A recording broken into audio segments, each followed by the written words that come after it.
expired. With that, gentleman from Ohio, Mr. Davidson, is recognized for 5 minutes. Thank you, Chairman, and to our guests, thank you for your expertise and for the preparation you've given, the testimony you've already given, and for the lengthy dialogue that's already occurred.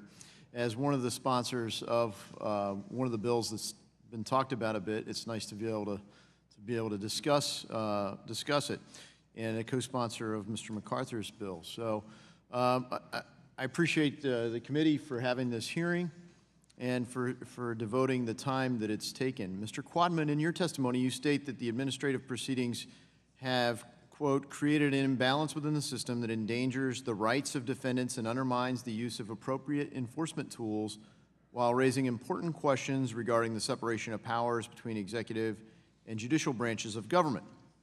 This is one of the reasons why I introduced H.R. 2128, the Due Process Restoration Act. This bill provides respondents in SEC enforcement cases with the ability to have their case removed from the SEC's administrative proceedings and sent to a federal district court. Essentially puts them at parity with the SEC. If the SEC can choose their venue, so can the defendant. Could you please elaborate more about the concerns regarding separation of powers, and specifically how would legislation like H.R. 2128 help alleviate this imbalance? Yeah, so as I mentioned earlier, if you take a look at the federal rules of civil procedure, none of the traditional things that you would see in an Article III court exist in an administrative proceeding at the SEC. I think one example I think is very illustrative of that, and that is of Nelson Obis at Weinfeld Capital. So he was involved in a case that went on for, I believe, 12 to 14 years, cost him millions of dollars, and he was one of the last people to get into federal district court before some of the changes with Dodd-Frank, which really shifted things into administrative proceedings. As a result of the right of discovery, he was able to uncover information that led to cross-examination, that led to his exoneration. And he's even said, had that case happened several years later, had it gone into administrative proceeding, he would have never had the right of discovery, he would have never gotten that information, he would never had the cross-examination, he would never have been exonerated. So I think we have to be very careful. Let's forget for a second about if this is a securities issue or not. If we're going to have American citizens being brought before American tribunals where they don't have the right to defend themselves, I think what your bill does is it allows that defendant under certain circumstances and limited circumstances to go into federal district court and to get a jury trial, which in our view is a matter of fundamental fairness and due process. Frankly, it's a constitutional protection, and I think it's core to the oath that we all swore. You know, I think it should be a bipartisan thing to support and defend the Constitution in this way.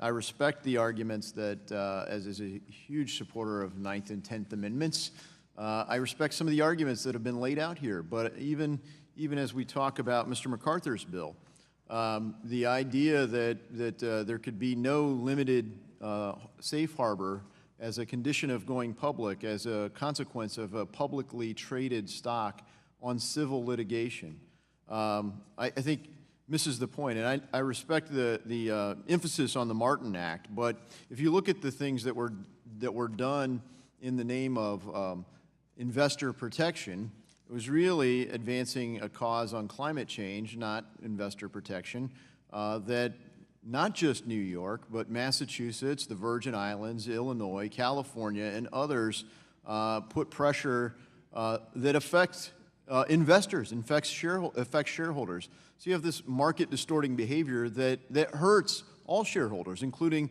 shareholders in my state of Ohio. And so you have a need for legislative certainty here. I am particularly interested in initial coin offerings. I'm working on a bill for that. And these offerings can present another avenue for businesses to raise capital and increase liquidity. We've seen a myriad of state and federal regulations, and now we're seeing enforcement action and perhaps regulation by enforcement is one of the concerns that folks have expressed to our office.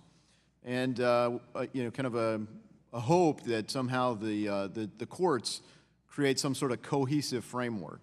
Do you think these concerns about the patchwork hold water, or do you see a role for Congress bringing clarity in this matter for the SEC and CFTC to create regulatory certainty, Mr. Quaadman?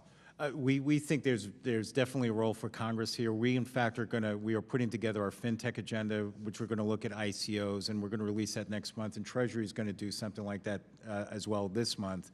We think there needs to be a strong regulatory structure around this, that there's investor protections, there's balance, there's fairness, and it's also important to remember this is also a matter of international competitiveness as well. Very well said. I see my time has expired, and I yield.